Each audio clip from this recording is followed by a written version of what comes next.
Apat na ang naitalang nasawi sa mga pasyenteng may leptospirosis sa National Kidney and Transplant Institute. At sa dami ng dinadalang pasyente, ginawa ng ward ang gym ng ospital. Saksi, si JP Soriano. Isinugod dito sa National Kidney and Transplant Institute o NKTI si Mike matapos magsuka at sumama ang pakiramdam. 2 araw yan matapos lumusong sa mga bahang dulot ng mga bagyo't habagat sa Taytay Rizal para bumili sana ng pagkain. Sininat na ako, sumakit na yung mga kasukasuwang ko. After past 1 day, hirap na ako, sakit na ng buong katawan ko, pati lalit binti ko, sir. Ngayon po, hindi na po makalakad. Dito na kumpirmang may severe acute leptospirosis si Mike at kailangang magdialysis dahil apektado na ang bato.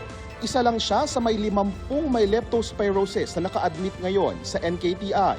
4 ng may lepto ang pumanaw sa ospital.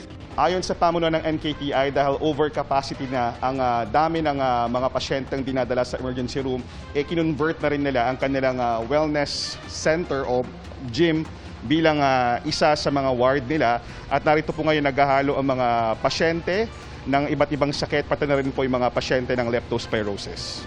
Dahil diyan, may mahigit 100 pasyente na sa emergency room na hanggang 64 lang sana ang kapasidad.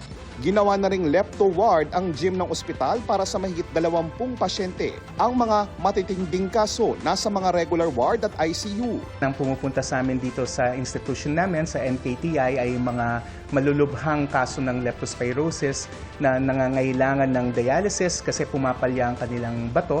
Bukod sa bato, tinatamaan na rin ng leptospirosis ang baga ng ilan. Yung ibang pasyente po, nagkakaroon ng dugo sa kanilang baga. So, nagdudura sila ng dugo. Tapos, pag in-x-ray po natin sila, yung lungs po nila, puting-puti na.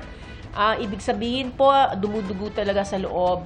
Bukod sa NKTI, punuan na rin ang emergency room ng Ospital ng Maynila o OSMA dahil sa mga dami ng dinalang may leptospirosis.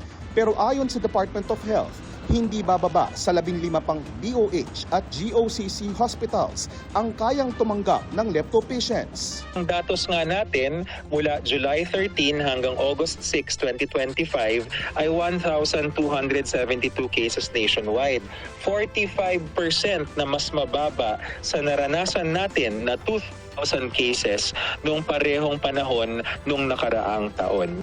Itinanggi ng Health Department na may kinalaman sa pagkapuno ng mga ospital ang zero balance billing policy na binanggit sa State of the Nation address ni Pangulong Bongbong Marcos. Noong panahon rin na nagsona, yun yung panahon na ang daming ulan, hindi ho ba? At ang incubation period ng leptospirosis na 1 to 2 weeks. Ito na ho talaga yung panahon na inaasahan natin. Paalala ng DOH sa mga hindi makakaiwas sa baha, magbota, agad na maghugas ng paa at maligo pagkatapos at uminom ng gamot pangontra sa leptospirosis sa loob ng 24 oras. Para sa GMA Integrated News, JP Soriano ang inyong saksi.